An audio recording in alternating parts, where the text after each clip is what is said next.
영혼도 좋은 음식을 먹으면 건강할 줄 믿습니다. 하나님의 말씀은 다 귀한 말씀이죠. 근데 오늘 말씀은 특별히 새로운 변화의 시대에 우리들에게 큰 용기를 주는 말씀입니다. 변화해도 여러분들이 실질적으로 그런 변화를 당해보지 않은 사람들은 그런 인생에 폭풍같이 다가오는 변화가 얼마나 어렵고 힘든지 알지 못할 겁니다. 지금 우리 새로운 대통령이 있어서 일주일밖에 안 됐는데 지금 대도시에서는 undocumented immigrant, 그러니까 우리가 한국말로는 불법 체류자라고 하는데 우리가 그렇게 이제 안 씁니다. undocumented people이라고 해요. 서류가 준비되지 않은 분들. 그런데 저도 LA에서 섬기면요, 교회에 그런 분들이 여러 분들이 계십니다. 근데 1, 2년 된 게 아니에요. 어느 분은 10년, 어느 분은 20년. undocumented. 오래전에 내 딸이 어머니가 돌아가시기 일주일 전에 이 비자를 받아서 한국으로 들어왔어요. 근데 그 딸들이 어떻게 됐냐면, 참 그분들 사정 들으면 이해가 좀 안 되기는 해요. 부부가 먼저 들어왔는데 아이들이 들어오지 못하고 20년 넘게 떨어져 살았어요. 꼬마 아이가, 어린 아이가 아기 때 떨어져가지고 애들이 이렇게 다 커버렸어. 근데 어떻게 들어왔냐? 어머니가 이제 간 마지막 말기 해가지고 이제 오늘 내일 해. 그러니까 그때서 어떻게 해가지고 비자를 받아서 들어왔는데 일주일 만에 어머니 세상을 떠났습니다. 참 그 딸들 보면 너무나 안타까운 모습인데, 어쨌든 아버님이 참 성실한 우리 교회 집사님이셨어요. 그래서 아이들을 잘 키워서 다들 시집 잘 보내고 지금 아이들이 잘 삽니다. 다 영주권 받고. 그런데 이번에 대통령이 되자마자 undocumented people 그냥 막 전 도시에서 무자비로 색출해서 수갑차서 나가는 모습을 볼 때 뭐 법적으로 당연한 일이다. 이게 있는 사람들 다 그러죠. 그러나 너무 가슴 아픈 거야. 당해보지 않다는 거야. 우리들의 인생의 변화라는 것은 그냥 한순간이잖아. 일주일 전에 보는 게 괜찮은데 일주일 상간에 그냥 가정 있었던 그런 파운데이션이 다 무너지죠. 그리고 캐러비안이라 그러잖아요. 우리 미국에 들어오려고 저 남미에서부터 수천 킬로를 걸어서 멕시코를 거쳐서 그 국경을 넘으려고 하는 사람들, 그 강에서 건너오다가 거기서 빠져 죽는 사람들도 있고, 텍사스의 그 넓은 그 사막 같은 곳에서 검질에 죽는 사람도 있고, 사람 삶이, 여러분, 우리가 이렇게 사니까 얼마나 행복한지 모르죠, 여러분들. 하루하루 사는 게 얼마나 감사한지 잘 모르고 살아요. 그런데 그런 분들에게는 하루하루가 정말 사느냐 죽느냐 하는 그런 순간들이에요.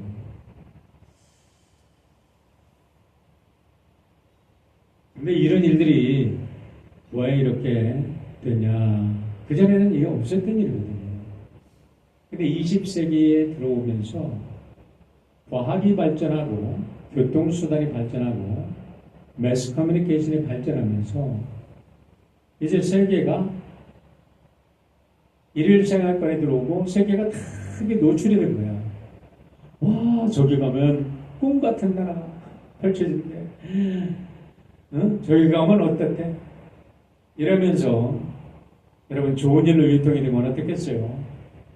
근데 막 그러면서 갱들이 나서고 갱들이 그냥 마약을 갖다가 막 미국에 그냥 자기들 돈 벌고 자기들 세상이니까 이게 뭐 수없이 들어오고 그러니까 미국에서는 컨트롤할 수밖에 없고 그러니까 이런 일들이 생기는 거예요. 결국은 과학의 발전이 인간의 삶을 행복하게 하는 게 아니라 과학의 발전이 가진 사람들, 권력 있는 사람들, 머리 좋은 사람들, 건강한 사람들, 어떤 특별한 재능이 있어가지고 올림픽 경기에 나가는 사람들, 뭐 운동을 잘해가지고 천부적인 태어난 사람들, 아니면 이 음악을 천부적으로 잘한다든가, 아니면 무슨 미술을 천부적으로 잘하는 사람들이 있잖아요. 그런 사람들만 살아남지. 일반 정말 어렵고 힘든 사람들은 정말 하루하루 사는 게 너무나 어려운 이런 시대에 우리가 살고 있다 이 말입니다.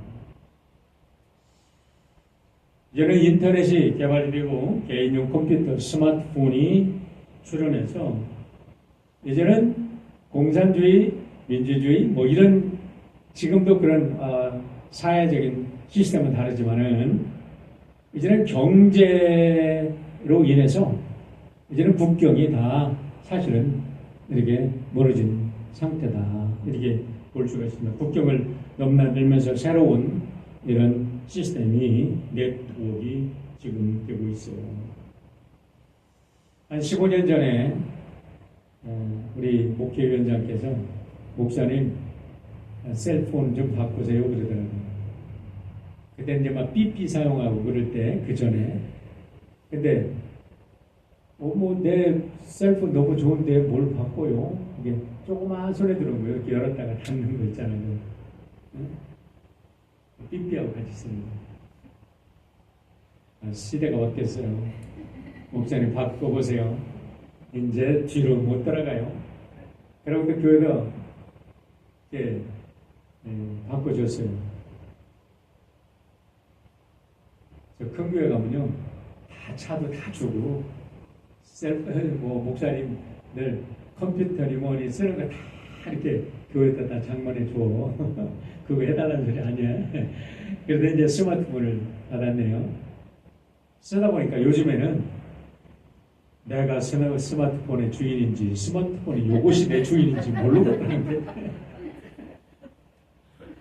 우리 집사람이 내가 공부하다가 내 방에서 여보 식사 준비되세요. 아들 식사하세요. 그러면 보지도 않을 스마트폰을 들고 가서 탁상에 놓고 밥 먹는다니까. 어디 여행을 하다가 제가 너무너무 LA에서 중간쯤 가다가 뉴욕으로 가는데 한 6시간 가요. 3시간 완전히 죽는 줄 알았어요. 가다가 보니까 스마트폰이 없네. 거기다가 아이디도 껴놓고 뭐도 껴놓고 이제 이렇게 지갑도 있잖아요. 큰일 났네. 어디가 있지? 가만히 생각해보네. 이게 아무리 생각해도 없는 거예요. 근데 보니까 시큐리티 체크할 때 전부 다 내놨던 생각이 드는 거야. 야, 그때 내가 안 갖고 왔나 보다. 그래가지고 승무원한테 가가지고 야, 내가 지금 스마트폰을 그렇게 해가지고 이렇게 놨는데 지금 연락해줄 길이 없냐? 길이 없다는 거야. 내려서 전화를 하라는 거야. 거기 공항으로, LA 공항으로 혹시 있나? 이거 큰일 났지. 거기에 내 아이디가 있고 그런데 그거 어떻게 돌아가나? 근데 보니까요, 제 가방에 안 넣던 주머니 속에다 그걸 잘 넣는 거야. 3시간 동안 얼마나 마음 졸였는지. 여러분 스마트폰이 사람을 이렇게 완전히 갖고 노는 시대가 되고 말하시네요. 여러분, 이렇게 시대적인 변화가 이렇게 어마어마한 변화. 그런데 이것뿐입니까? 이제 보세요. AI가 출현하면요, 이제 우리 시대에 어쩌면 각 집안에 로봇이 들어놓을 판이에요. 로봇가 다 시험들을 수도 있어요. 여러분, 양자 컴퓨터라는 말 들어보셨어요? 퀀텀 컴퓨터. 퀀텀 메커닉이 양자라고 하는데, 퀀텀이라는 게 이게 개발이 돼도 양자 컴퓨터가 이제 등장했습니다. 그런데 이것이 분명히 양자 컴퓨터가 지금은 등장해가지고 지금은 특별한 사람들만 쓰지만 이제는 분명히 우리 손에 들어오게 돼 있어요. 처음에 컴퓨터가 발전할 때 그렇게 했잖아요. 양자 컴퓨터는 슈퍼컴퓨터. 지금 슈퍼컴퓨터. 지금 슈퍼컴퓨터가 뭐냐면 이세돌이를 이긴 그 컴퓨터. 그것보다 1억 배가 빠르다. 그런 컴퓨터가 우리 손 안에 들어온다고 생각해 보세요. 세상이 완전 뒤집어집니다. 이런 큰 변화를 뭐라고 하냐? 코페르니쿠스적 대전환이다. 그렇게 불러요. 코페르니쿠스적 변환이다. 이건 학교에서 쓰는 용어인데 하나 그냥 여러분들 상식적으로 한번 알아보세요. Copernican Revolution 이렇게 부릅니다. Copernican Revolution. 이게 뭐냐면 천동설에서 지동설로 바뀌잖아요. 이거는 완전히 획기적인 변화예요. 옛날에는 지구가 중심이라고 생각했어요. 그런데 그게 아니라 지구가 태양을 뜬다. 이렇게 합니다. 코페르니쿠스, 갈릴레오 갈릴레이가 망원경을 발견하고 그러면서. 그런데 우리의 삶에도 그런 변화가 있는데 이런 변화가 올 때 우리가 어떻게 이것을 대처해 나갈 거냐. 세상 사람들은 모든 게 다 변화되고 너무 급격하게 변화되니까 이제는 글로벌 빌리지에서 이제는 절대적인 진리는 없다고 믿습니다. 요즘 젊은이들하고 여러분하고 대화가 통해요? 자녀들하고 대화가 통해요? 안 통하죠? 우리 가끔 이렇게 딸내미하고 얘기하면 자존심 상해서 그냥 입 다물고 있어요. 너도 철 들어봐라. 너도 네 아들 딸들한테 그 꼴 당한다. 아이고 얼마나 무식하긴 사람으로 취급하는지 이거 대화를 안 하려고 그래. 예? 아빠 엄마는 옛날 사람이고 그건 옛날 생각이고 그렇게 생각한다고요. 무슨 얘기를 해도. 이게 왜냐면 이게 제너레이션 갭, 이게 쌍둥이도 세대 차이가 난다 그러잖아요.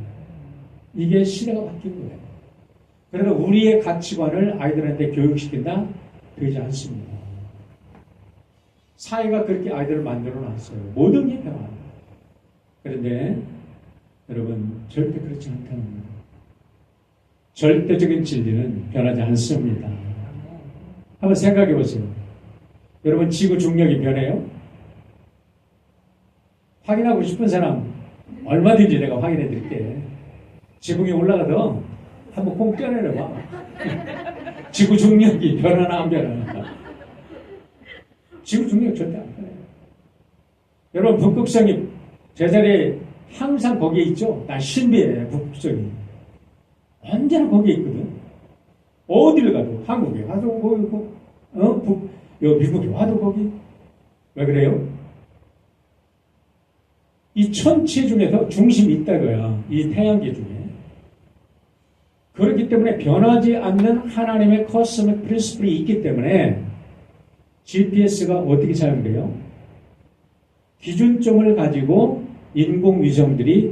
여러 개 인공위성들이 기준점이 있기 때문에 그걸 가지고 여러 개 방향 조절해서 우리가 어디를 가든지 방향을 찾게 만들어요. 기준이 없으면 안 되는 거예요. 그런데 성경은 세상 누가 뭐라 그래도 하나님의 절대적인 진리요 변치 않는 우리들의 생명의 양식인 줄 믿으시길 바랍니다. 여러분, 사회가 변하지 않는다는 게 아니에요. 인간의 생각은 급변하는 것 같고 사회 현상은 과학의 발전에 의해서 변하는 것 같지만 여러분, 전파를 누가 만들었어요? 사람이 만들었어요. 발견했어요. 눈에 안 보니까 몰라요? 발견한 거잖아요. 여기 셀폰이 있는데 셀폰을 전파를 받을 수 있는 기계를 발견해가지고 우리가 전파를 받는 거지. 여기 공기 중에 있는 전파를 누가 만들었어? 하나님이 만들었어. 자기장, 전기장, 모든 거 하나님이 만들었어. 과학이라는 거는 하나님이 만드신 절대적인 원리를 하나씩 발견해가면서 응용해서 사용하는 것인 줄 믿으시길 바랍니다. 그걸 가지고 사람들은 하나님이 안 계시네, 세상이 변했네 그러면서 변화한 현상을 가지고 변화하지 않는 절대적 진리를 무시한다는 거죠.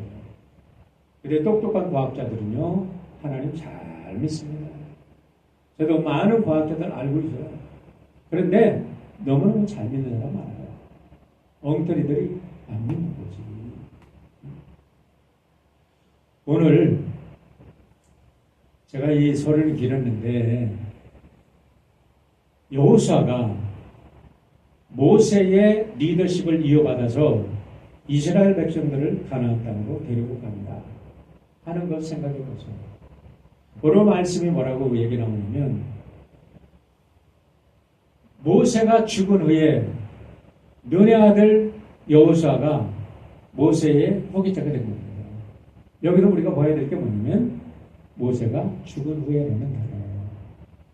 그런데 모세가 죽은 후에 라고 되어 있는데 모세가 어떤 인물이냐라는 것을 여러분 읽으려면 출애굽기 여호수아 1장 1절부터 9절을 읽으려면 반드시 읽어야 될 귀절이 있어요. 어떤 귀절? 신명기 34장 10절로 12절. 이 말씀을 읽지 않으면 여러분들이 도대체 뭔지를 몰라요. 자, 그 후에는 이스라엘에 모세와 같은 선지자가 일어나지 못하였나니 모세는 여호와께 대면하여 아시던 자요 여호와께도 그를 애굽 땅에 보내다 바로와 그의 모든 신하와 그의 온 땅의 모든 기적과 기사와 모든 큰 권능과 위엄을 행하게 하시며 온 이스라엘의 목전에서 그것을 행한 자이더니. 오늘 말씀이 뭐예요? 그 후에입니까? 그 전입니까? 그 후에요? 전이에요? 그 후에. 그 전에 그런다면 얼마나 좋겠어. 이 소리가 뭐냐면 그 전에 그러면 이제는 하나님께서 여호수아는 모세보다 더 위대한 인간으로 쓰신다라는 게 깔려있는 거잖아요. 그런데 오늘 말씀이 그 후에는 그랬어요. 그 후에는 모세 같은 인물이 이스라엘 역사 속에 나타나지 않았다라는 겁니다. 다윗도 예수님 이외에는 모세 같은 인물이 없었다. 그럼 어떻게 되는 거예요? 이렇게 위대한 사람이 가나안 땅에 들어가자고 40년 동안을 이끌고 와가지고 가나안을 눈앞에 두고 죽어버렸네. 그런데 가나안 땅에 들어가라고 그 사명을 누구한테 줬어? 여호수아한테 줬으니 여호수아가 어렵겠어요? 힘들겠어요? 아니면 어이구 이 영광이 나에게 할렐루야 그랬겠어요? 나 같으면 그냥 하루도 못 견디고 까무러쳐 죽었을 것 같아. 그 짐이 너무 무거워서. 너무너무 힘들어서. 여러분, 이 원리를 잘 봐야 됩니다. 하나님께서 우리들에게 사명을 주실 때에 이렇게 어마어마한, 그리고 특별히 목축 문화였었거든요. 그때까지는 목축 문화야. 애굽에서 400년을 살았다고 해도 그들은 목축업을 하고 살았잖아. 그런데 400년을 살았는데 내쫓겨. 자기 땅이 아니야. 나는 이것을 보면서 항상 기도할 때가 있습니다. 우리 한국 사람들이 이민을 와서 여기다 이제 130년 지났어요. 근데 이 세상이 어떻게 변할지 몰라. 이스라엘 사람들 400년 동안을 거기다 발을 딛고 살았는데 어느 날 갑자기 니들은 종살이야. 노예 해가지고 노예 생활 몇 년 했을까요? 400년 동안 노예 생활한 거 아니에요. 요셉이 있을 때는 잘 살았어요. 근데 요셉이 지나고 나니까 한 300년 동안은 완전히 노예로 살았다는 거예요. 그 사람들은 300년 동안 할아버지도 노예, 할아버지도 노예, 할아버지도 노예, 300년이니까 몇 세대가 지난 거예요. 30을 1세대로 보면 10세대가 지난 거 아니에요. 고조 할아버지가. 그러니까 이 사람들은 뼛속까지 노예입니다. 근데 이 사람들이 여러분 지금 가나안 땅으로 들어가서 농경 생활을 해야 되는 문화의 대충격을 이제는 누가 감당을 해요? 여호수아.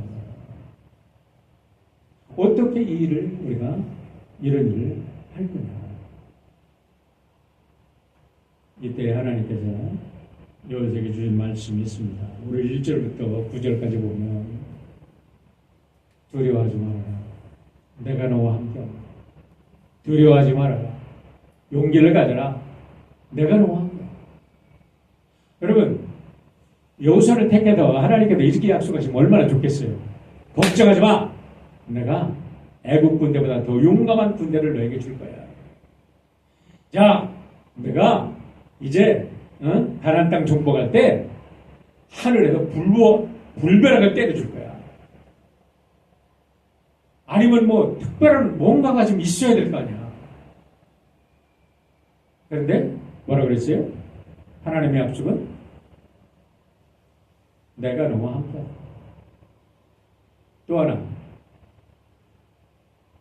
하나님이 주신 말씀, 모세에게 주신 말씀, 있는 그대로 매일 묵상하고 밤이나 낮이나 묵상하고 좌로나 우로나 흔들리지 말고 그 말씀 따라가면 형통한 것이다.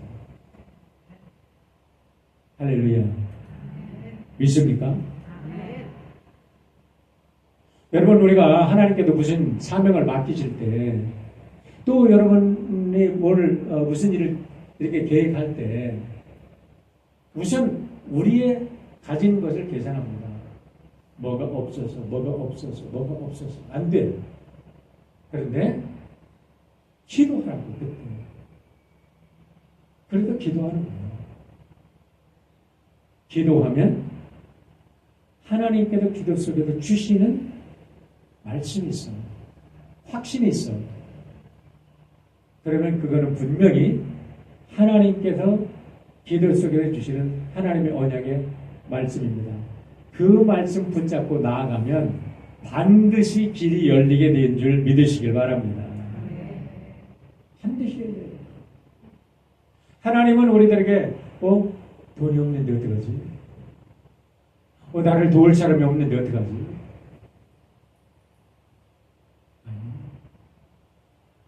하나님이 도우십니다. 하나님이 도우십니다. 여러 번 얘기했지만 제가 유학 올 때 아무것도 없었어요. 그런데 비자를 받으러 갔더니 자꾸 떨어져요. 제가 몇 번 떨어진지 알아요? 이거 뭐 잘한 거 아닌데 하나님의 은혜니까 여기 6번 떨어졌어요. 야, 다른 사람 가서 포기했을 거예요. 근데 뭐라고 그러냐면 제 딸아이가 3살 되고 제 아내가 있는데 내가 공부하러 가면 너는 안 올 거야. 그 사람들 말이 맞았어요. 안 갔습니다. 네 부인하고 애를 놓고 가면 내가 비전해줄게. 이러는 거야. 근데 나는 우리 집사람하고 우리 애를 놓고 가면 나는 안 가. 근데 비전해줘. 하고 계속 문을 두드렸어요. 그런데요, 하나님의 시간은 너무너무 힘들어요. 만약에 제가 떨어지고 그렇게 8번 안 떨어지고 왔다면 큰일 날 뻔했어요. 근데 8번을 딱 떨어지고 하나님의 시간에 이 얘기를 하려고 길어지니까 여기도 짧게 기가 막힌 시간에 하나님께서 너무너무 디자인하신 시간에 딱 제가 비자를 받게 해주시는데 어떻게 비자를 받느냐, 9월 1일 날 이제 I-20에는 9월 1일까지 들어와야 돼요. 9월 1일이면 끝나. 근데 8월 30일 날 인터뷰를 통과했어. 8월 30일 날 뭐라고 하냐면 일주일 후에 비자 찾으러 오래요. 비자 준다고. 일주일이면 I-20는 끝나. 야, 다 I-20가 9월 1일이야. 내일 모레야. 그랬더니요, 그럼 내일 와서 찾아가라. 나는 하루 만에 비자 받아서 본 사람은 특별한 사람이야. 근데 그 시간이 하나님의 시간입니다. 그 시간이 하나님의 시간입니다. 제가 하나님의 말씀을 믿지 않았다면요, 아무것도 되지 않았어요. 지난주에 말씀드렸죠. 유학 2년 후에 이제 아무것도 없는데 기숙사에서 나가야 되고 경제적으로는 뭐 아무것도 안 돼요. 근데 마지막 순간에 하나님께 다 예배해 주신 문을 딱 열어주시고 오늘까지 제가 한 일은 아무것도 없습니다. 단지 하나님이 나와 함께 하십니다. 하나님의 말씀은 살아있다. 그 말씀 붙잡으면 여러분, 제가 살아있잖아요. 제가 살아있잖아요. 제가 불행한 것 같아요? 행복한 것 같아요? 난 행복해요. 살아있어도 불행하게 살아있으면 골치 아프잖아요. 행복하게 살아있어요. 마지막 죽을 때도 행복해요. 사랑하는 성도 여러분, 좌로나 우로나 치우치지 말고 하나님 말씀 붙잡고 승리하시길 바랍니다. 하나님은 신실하신 분, 하나님은 약속하신 말씀을 반드시 이루시는 하나님이십니다. 그래서 약속하신 그 말씀을 믿는 자를 귀히 여기시고 믿는 자를 축복하시는 하나님이신 줄 믿습니다. 오늘 이 시대가 불신앙의 시대라고 하는데 기특하게 이 아이는 믿네. 내가 너한테 복을 다 쏟아부어 주리라. 우리 하나님, 우리 사랑하는 성도 여러분에게 그런 복을 쏟아 부어 주실 줄 믿습니다. 여러분, 하나님 말씀 믿고 세상에 어떤 변화가 오고 지진이 나서 내 삶의 근본이 무너지는 것 같아도 하나님의 손이 여러분 것을 붙들어 주실 줄 믿습니다. 승리하실 줄 믿으니 좌로나 우로나 치우치지 말고 하나님 말씀 붙잡고 승리하시는 여러분 되시기를 주의 이름으로 축원합니다. 아버지 하나님 감사합니다. 오늘도 사랑하는